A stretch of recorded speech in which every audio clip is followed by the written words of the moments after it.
여러분은 안녕하십니까? 우리는 일상 인사로서 서로의 안녕을 묻습니다. 인사로만 사용되다 보니 이 안녕이라는 의미에 크게 신경을 쓰지는 않습니다. 사람들은 그렇게 자주 안녕을 묻지만 사실 안녕하지 못합니다. 세상 사는 그리 안녕하지 못합니다. 우리나라 사람들은 특히나 만족을 할 줄 모릅니다. 솔직히 많은 것을 누리고 있으면서도 더 누리지 못하고 더 가지지 못하는 것으로 인하여 불만족합니다. 충분히 똑똑한데도 불구하고 스스로 멍청하고 무능하다고 여깁니다. 그리고 웬만한 사람들은 먹고 사는 데에 사실 문제가 없습니다. 먹고 싶은 것을 얼마든지 먹을 수 있고 사고 싶은 것을 얼마든지 사려면 살 수 있습니다.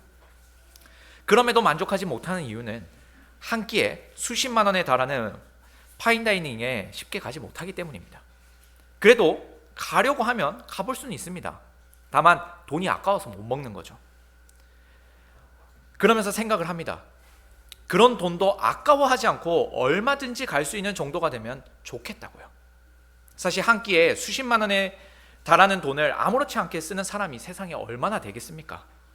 그럼에도 우리는 그런 부자가 되지 못하는 것으로 인하여 스스로 가난하다 여기고 만족하지를 못합니다. 이렇게 우리나라 사람들은 안녕하지를 못합니다. 만족하지 못하고 평화를 누리지 못합니다. 오히려 이 때문에 더욱 빠르게 성장할 수도 있었고 더 나은 나로서 발전할 수 있기도 합니다. 성장과 발전에 있어서는 좋은 동기가 될 수 있을지 모르겠지만 성도로서는 이 안녕하지 못한 것이 큰 문제가 됩니다. 주님께서 주시는 복과 평화를 생생하게 받아들이지 못하기 때문입니다. 이미 주신 것에 감사하기보다는 아직 누리지 못하는 것에 대해 노심초사합니다. 이미 주신 것들에 감사만 하고 있으면 안주하게 될 것이고 그러면 도태될 것이라고 여깁니다. 지금 받은 은혜를 누리기보다는 더 큰 은혜를 누릴 것에 대한 기대를 하고 노력을 해야 한다는 거죠. 이는 마치 황금을 가지고도 쓰지 않고 더 큰 황금을 찾아다니는 꼴입니다. 말로는 감사하다고 하지만 진실로 감사하지 못하고 있는 것이죠. 오늘 본문에서 천사는 목자들에게 기쁜 소식을 전합니다. 이 복음은 하나님의 백성에게는 절대적으로 기쁜 소식입니다. 사람에 따라서 더 기쁘다거나 덜 기쁜 그런 소식이 아닙니다.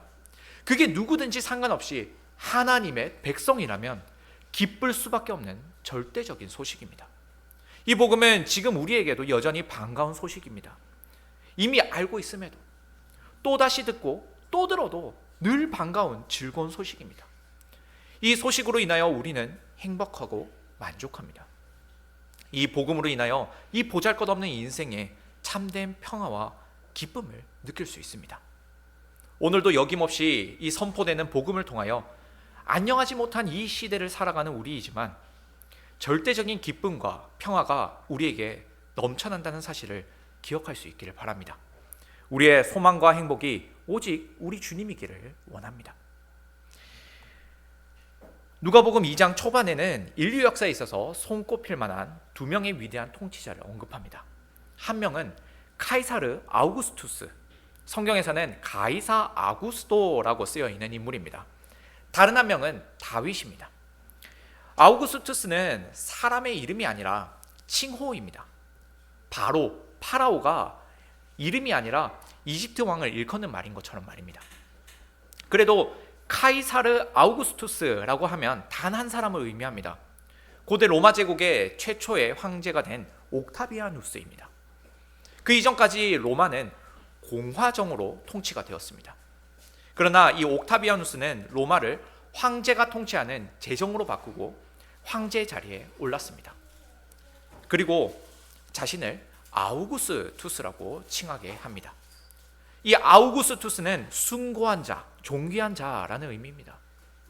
그는 자신의 양아버지였던 율리우스 카이사르를 신으로 승격시킨 후에 자신을 스스로 신의 아들이라고 칭했습니다. 곧 이 아우구스투스는 로마 제국을 다스리는, 그리고 온 세상을 다스리는 신이 되었습니다. 혹시 팍스 로마나라는 말을 아십니까? 로마 제국의 평화와 안녕을 높일 때 부르는 말입니다. 로마의 군사력과 통치력으로 인해 온 세계가 평화의 시대가 되었다라는 그 말로서 사용되는 말입니다. 요즘에는 미국이 팍스 아메리카나라고 부르기도 하죠. 이렇게 이름 앞에 팍스, 곧 평화를 의미하는 라틴어인 이 팍스를 붙이면서 그로 인하여 평화가 찾아왔다고 칭송을 합니다. 아우구스투스도 그랬습니다. 팍스 아우구스타. 이 말은 팍스 로마나와 같은 의미의 말이었습니다. 로마가 주는 평화나 아우구스투스가 주는 평화나 다르지 않은 평화입니다. 아우구스투스는 곧 로마 제국이었고 로마 제국은 곧 아우구스투스였습니다. 그는 힘이었고 평화였습니다. 로마 제국에 있어서 아우구스투스는 모든 전쟁을 종식시킨 구원자였습니다. 그의 출생, 그의 황제 즉위식, 그리고 전쟁의 승리는 모두 다 로마에게 있어서 좋은 소식이었습니다. 그가 추구하는 평화는 강력한 군사력과 엄격한 법령으로 만들어진 평화였습니다. 로마 제국보다 더 강한 나라가 더 이상 없을 때에 모든 전쟁은 사라집니다. 모두가 로마의 강력함 앞에서 무릎을 꿇고 소란을 만들어내지 못합니다. 경제력도, 문화도, 지식도, 도로와 통신도 모두 다 로마의 평화 아래에 엎드리게 됩니다. 이것이 팍스 로마나, 팍스 아우구스타입니다. 이처럼 온 세상이 로마로 인하여 그리고 아우구스투스로 인하여 평화롭다고 착각할 때에 조용히 진정한 구원자가 태어나셨습니다. 성경이 이 진정한 구원자께서 아우구스투스가 아닌 다윗의 계보에서 나신 분이라고 강조를 합니다. 예수님은 다윗의 가문에서 태어나셨습니다. 그리고 마침 호적 등록을 하기 위해서 요셉은 임신한 마리아를 데리고 베들레헴까지 가게 되었습니다. 이는 결코 우연한 일이 아니었습니다. 모든 것이 정확하게 맞물려서 예언의 성취를 위하여 달려가고 있었습니다. 미가 선지자는 유다 족속 중에서도 작은 베들레헴에서 이스라엘을 다스릴 자가 나올 것이라고 예언했습니다. 미가 5장 2절입니다. 베들레헴 에브라다야, 너는 유다 족속 중에 작을지라도 이스라엘을 다스릴 자가 내게서 내게로 나올 것이라. 그는 그의 근본은 상고에 영원에 있느니라. 사실 다윗의 동네라고 한다면 예루살렘이 더 익숙한 장소일지도 모릅니다. 그는 이스라엘의 왕으로서 이 예루살렘에 살았고 예루살렘 산에서 하나님을 칭송하는 수많은 노래들을 지어왔습니다. 그러니 다윗의 동네라 한다면 예루살렘이 더 잘 어울릴 수 있습니다. 그러나 성령 하나님은 이 미가 선지자를 통하여서 유다 고을 중에서 작은 이 베들레헴에서 구세주가 탄생할 것을 예언하게 하셨습니다. 그리고 그 일은 시간이 지나 정말로 일어났습니다. 당연하게도 이 베들레헴은 다윗과 아주 연관이 깊은 동네입니다. 그가 태어난 고향이기도 하고 또 유다 지파가 기업으로 받은 동네이기도 합니다. 특히나 이 동네가 중요한 이유는 룻기서를 통해서 알 수 있습니다. 하나님께서는 베들레헴이라는 동네와 또 유다 지파의 어느 한 가문을 통해서 언약의 신실하신 당신의 성품을 보여주셨습니다. 언약의 신실함을 보여준 동네와 가문인 만큼 하나님의 성품을 닮은 이 다윗은 위대한 통치자가 되었습니다. 다윗은 정말로 하나님을 신실하게 믿는 사람이라 할 수 있습니다. 하나님께서 베들레헴에서 보여주신 당신의 약속을 이 다윗에게서 멈추지 않으시고 예수님에게까지 이어가십니다. 예수님은 다윗의 동네 이 베들레헴에서 출생하시고 다윗의 가문에서 나십니다. 구약의 약속 중 어느 하나도 빠지지 아니하고 온전히 성취되었습니다. 구약의 약속들이 괜히 다윗의 가문을 통해서 예수님이 나실 것을 예언했던 것이 아닙니다. 다윗이 보여주는 왕으로서의 모범이 있습니다. 다윗은 세상의 왕들과는 전혀 다른 왕이었습니다. 세상의 왕들은 가장 강해야 하며 가장 지혜로워야 하고 가장 부요해야 합니다. 그렇게 가장 강한 권력을 가지고서 백성들을 평화롭게 다스려야 합니다. 이것이 세상의 왕들이 가진 책무입니다. 그러나 하나님 나라의 왕은 다릅니다. 가장 싸움을 잘해야 하는 것도, 가장 부자여야 하는 것도, 가장 지혜로워야 하는 것도 아닙니다. 하나님 나라의 왕은 하나님을 참된 왕으로 섬기는 왕이어야 합니다. 그의 백성들로 하여금 야훼 하나님만을 참된 왕으로 섬기도록 가르치고 지도하는 것이 이스라엘 왕이 해야 할 직무입니다. 바로 다윗이 이 직무를 잘 따랐습니다. 물론 하나님께서는 그런 당신을 잘 섬기는 다윗에게 강력한 권세도 주시고 부유함도 주시고 지혜와 명성도 주셨습니다. 중요한 건 왕이 이룬 권력이나 업적이 아닙니다. 하나님 나라의 왕으로서 해야 할 가장 중요한 직무는 백성들이 하나님만을 경외하도록 가르치는 일입니다. 그러기 위해서 왕은 하나님을 가장 잘 섬기는 사람이어야 합니다. 하나님과 백성을 섬기는 왕. 다윗이 바로 그런 왕의 면모를 잘 보여주었습니다. 참으로 예수님은 그런 다윗과도 비교할 수도 없는 참으로 섬기는 왕이셨습니다. 다윗이 위대하다 칭송받을 수 있는 이유는 이스라엘의 수많은 왕들 중에 그나마 그 다윗이 예수 그리스도의 왕되심을 미리 보여주는 그런 왕이었기 때문입니다. 완전하지는 않지만 그나마 그가 이 섬기는 왕으로서의 면모를 잘 보여주었습니다. 그럼에도 다윗이 예수님에게는 비할 바가 못 되죠. 다윗도 세상의 군왕들과는 비교할 수 없이 섬기는 왕으로서 직무를 다했지만 예수님은 그보다 더욱 섬기는 왕으로서 당신의 직분을 잘 수행하셨습니다. 오늘 본문은 세상의 군왕과 다른 섬기는 왕의 탄생을 보여주고 있습니다. 누가는 전형적인 세상의 통치자인 아우구스투스와 진정한 왕이신 예수님을 대조시키고 있습니다. 천하를 호령하는 아우구스투스의 통치 아래에서 예수님은 지극히 조그마한 동네에서 소리도 없이 태어나셨습니다. 그렇지만 하늘과 땅은 예수님만을 주목하고 있습니다.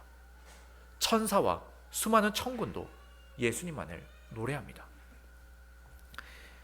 앞서 1장에 있는 마리아의 창가에는 역전이 노래되고 있습니다. 1장 53절입니다. 권세 있는 자를 그 위에서 내리치셨으며 비천한 자를 높이셨고 줄이는 자를 좋은 것으로 배불리셨으며 부자는 빈손으로 보내셨으며. 강한 자를 치시고 약한 자를 높이시는 이 역전의 하나님이 노래되고 있습니다. 이 역전의 주제가 익숙하지 않습니까? 지난번에 살폈던 한나의 노래에서도 이 역전이 주제였습니다. 교만한 엘리의 집은 무너지고 겸손한 사무엘은 높아집니다. 교만한 사울의 집은 무너지고 겸손한 다윗의 집은 높아집니다. 그렇게 한나가 불렀던 역전의 노래는 사라지지 아니하고 마리아의 노래가 되어 다시 울려 퍼집니다. 그 노래는 다시 불려서 가장 겸손한 왕이신 예수님께서 온 천하를 호령하는 그 권세를 꺾으시고 가장 존귀한 왕이 될 것을 보여줍니다. 겸손한 섬김이 교만한 힘을 꺾습니다. 아우구스투스는 자신의 막강한 힘으로 온 세상에 평화를 주었다고 여겼습니다. 로마의 힘 앞에 모든 전쟁이 그쳤으니 평화일 수가 있습니다. 그의 평화는 힘으로 이뤄낸 평화였습니다. 강력한 힘을 가진 군림하는 왕으로서 온 세계에 평화를 주었습니다. 그러나 그런 종류의 평화는 하나님 나라의 평화와는 질적으로 완전히 다른 것입니다. 하나님께서 주시는 평화는 힘으로 이룰 수 없습니다. 경제가 안정적이고 문화 수준이 높고 인구가 많고 기술이 발전했다고 해서 이룰 수 없습니다. 사람들의 도덕 수준이 높다고 해서 이루어지는 것도 아니죠. 하나님 나라의 평화는 어둠과 죽음이 사라지고 하나님과 화목게 되는 일로 인하여 이루어집니다. 앞서 누가복음 1장 78과 79절입니다. 이는 우리 하나님의 긍휼로 인함이라. 이로써 돋는 해가 위로부터 우리에게 임하여 어둠과 죽음의 그늘에 앉은 자에게서 비치고 우리의 발을 평화의 길로 인도하시리로다. 누가는 앞서 무엇이 평화인지를 설명했습니다. 하나님께서 주시는 그 평화란 하나님의 긍휼의 빛으로 인하여 그 빛이 비치어 어둠과 죽음의 그늘을 물러가게 하는 일입니다. 사람은 죄와 사망의 권세에 사로잡혀 있는 한 제 아무리 대단한 통치 권력 속에 살아간다 하더라도 참 평화를 누릴 수가 없습니다. 팍스 로마나, 이는 실로 엄청난 이름입니다. 현대에 이르러서도 로마 제국의 군사력이나 기술력, 문화와 제도들은 여전히 연구될 만한 가치가 있는 것들입니다. 아직도 미국이라는 강대국이 팍스 아메리카나라고 부르면서 로마 제국을 흉내내는 것만 봐도 그렇습니다. 인류 최초로 100만 명이 넘는 대도시를 이루었던 것도 로마였습니다. 심지어 그 로마의 최초의 황제가 된 아우구스투스는 얼마나 대단한 통치자입니까? 그는 실로 사람들에게 평화를 줄 만한 인물이긴 합니다. 그러나 죄와 사망이 존재하는 한 영원할 수 없습니다. 도덕성이 아무리 높아 보여도 인간의 힘으로 제어해온 그 문화는 순식간에 사라집니다. 힘도, 부귀도, 영화도 결국 역사의 뒤안길로 사라집니다. 그런 평화는 한순간입니다. 영원할 수 없습니다. 하지만 하나님과 당신의 백성을 섬기는 왕이신 예수님께서 주시는 평화는 영원합니다. 사람을 정말로 위태롭게 만들고 평화를 앗아가는 존재인 죄와 사망을 완전히 제거합니다. 모든 사람은 죄인이죠. 어느 누구도 예외일 수 없습니다. 그런 죄인은 불안에 떨며 살아갈 수밖에 없습니다. 죄인에게 기다리고 있는 건 오직 사망의 심판뿐입니다. 사망이란 괴물이 입을 쩍 벌리고 기다리고 있는데 스스로 평안하다고 위안을 삼는다고 해서 정말로 평화로워질 수가 없습니다. 그럴 수가 없습니다. 진짜로 우리를 괴롭히는 장애물들이 제거되었을 때 참된 평화를 누릴 수 있습니다. 바로 우리 주님께서 주시는 평화가 그런 평화입니다.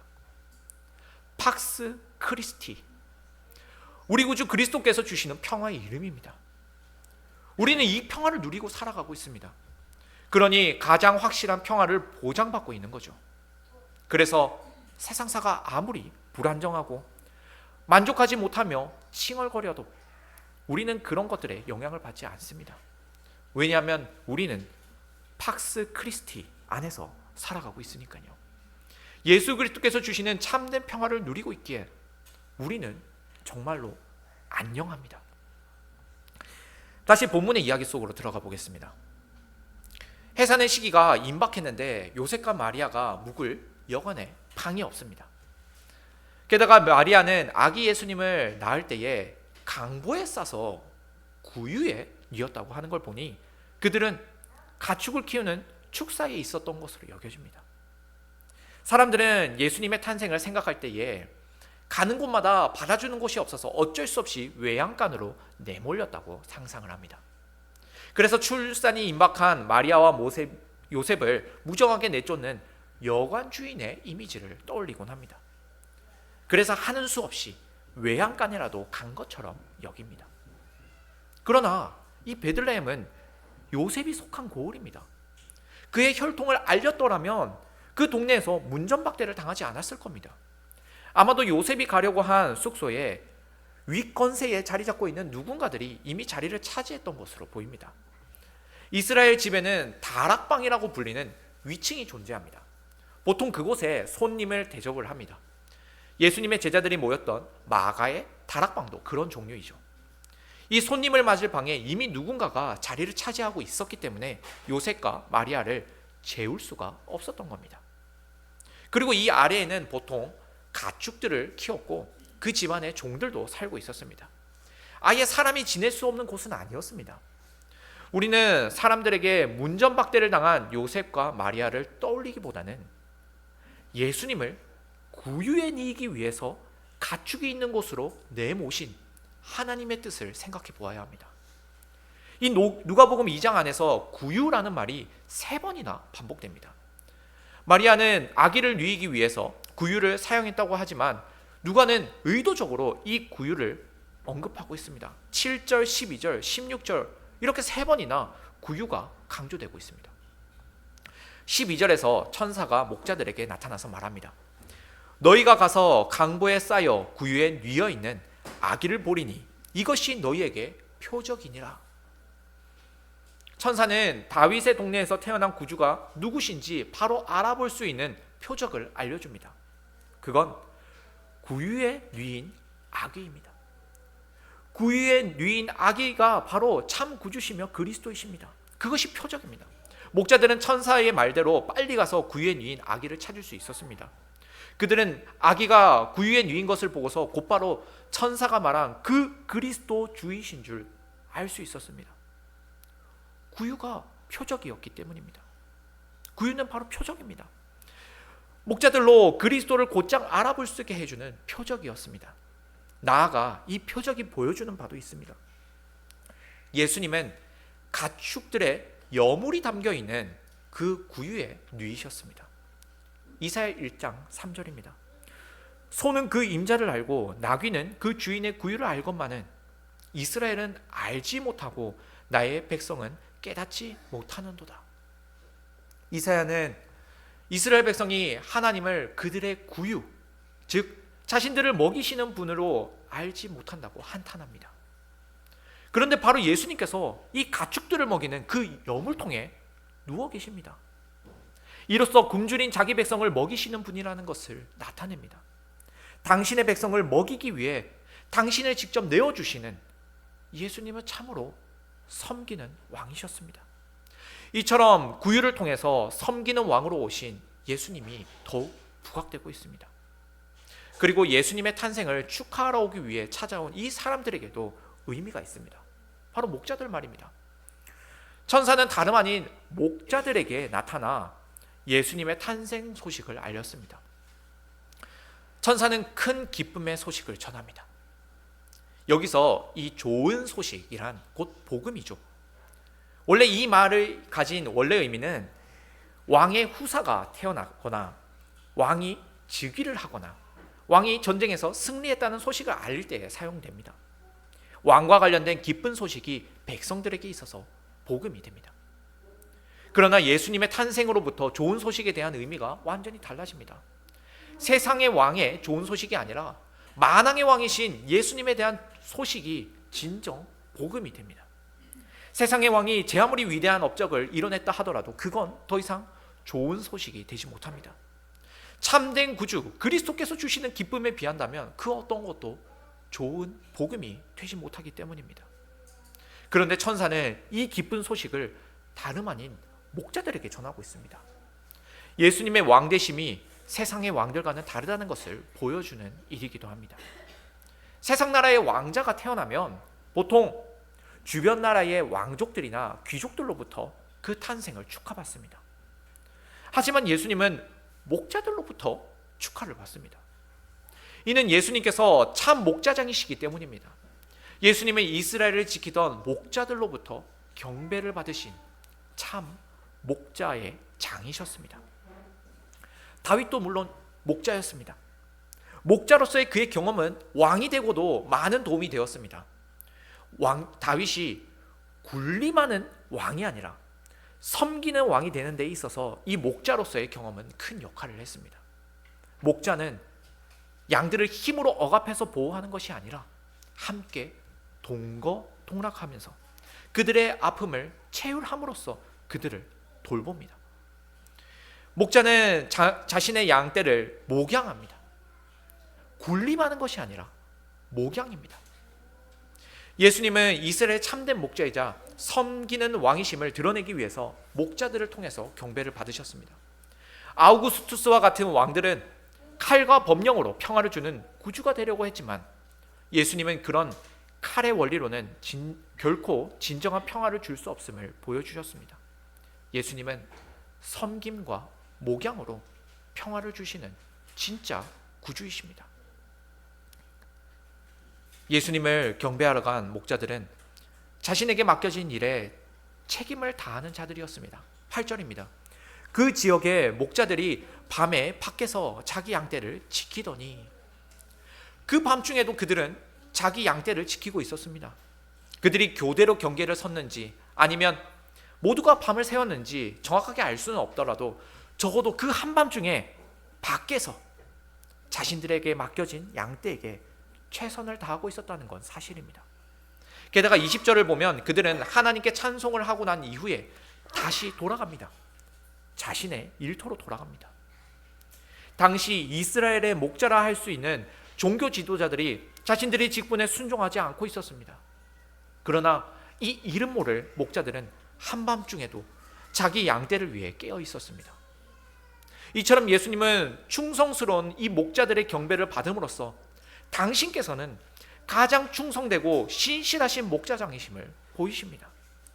밤중에도 당신의 양떼를 돌보기 위해 졸지도 주무시지도 않는 참 목자이십니다.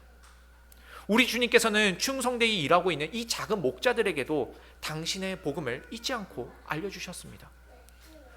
그분은 정말로 자상하신 참 목자이십니다.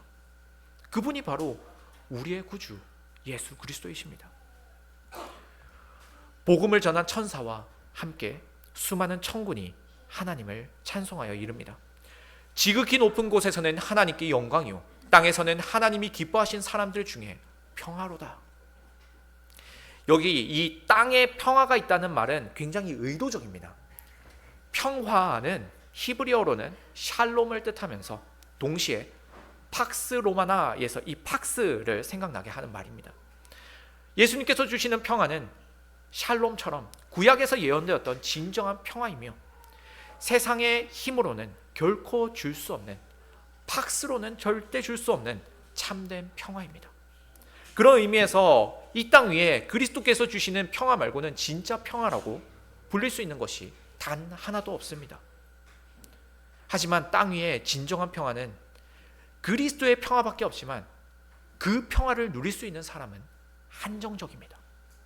이 평화는 하나님이 기뻐하시는 사람들만이 누릴 수 있는 평화입니다. 하나님께 택함 받은 성도만이 그리스도의 평화를 누릴 수 있습니다. 그렇습니다. 그리스도를 믿지 못하는 사람들은 여전히 팍스 로마나, 팍스 아우구스타를 바랄 수밖에 없습니다. 강력한 정치력이, 경제의 풍요로움이, 정교한 복지제도가, 화려한 문화가, 수많은 인구가, 위대한 통치자의 지도력이 자신들에게 평화를 가져다 줄 것으로 여깁니다. 여전히 세상의 많은 사람들은 그런 평화를 기대하고 있습니다. 하지만 하나님의 기뻐하심을 받고 있는 우리 성도들은 압니다. 참된 평화는 오직 그리스도께만 있음을요. 우리에게 참된 평화를 줄 구원자는 오직 예수님밖에 없음을 우리는 또다시 찬양합니다. 여러분은 안녕하십니까? 우리가 하나님의 기뻐하심을 입은 성도라면 당연히 안녕할 수밖에요. 우리는 당연히 평안합니다. 그리스도의 평화 속에서 통치를 받고 있는데 그 무엇이 우리의 안식을 해칠 수 있겠습니까? 요즘 우리나라만이 아니라 세계 어느 나라든 위태롭지 않은 곳이 없는 듯합니다. 물론 그 와중에도 안정적인 나라도 있겠지만 정말 한순간입니다.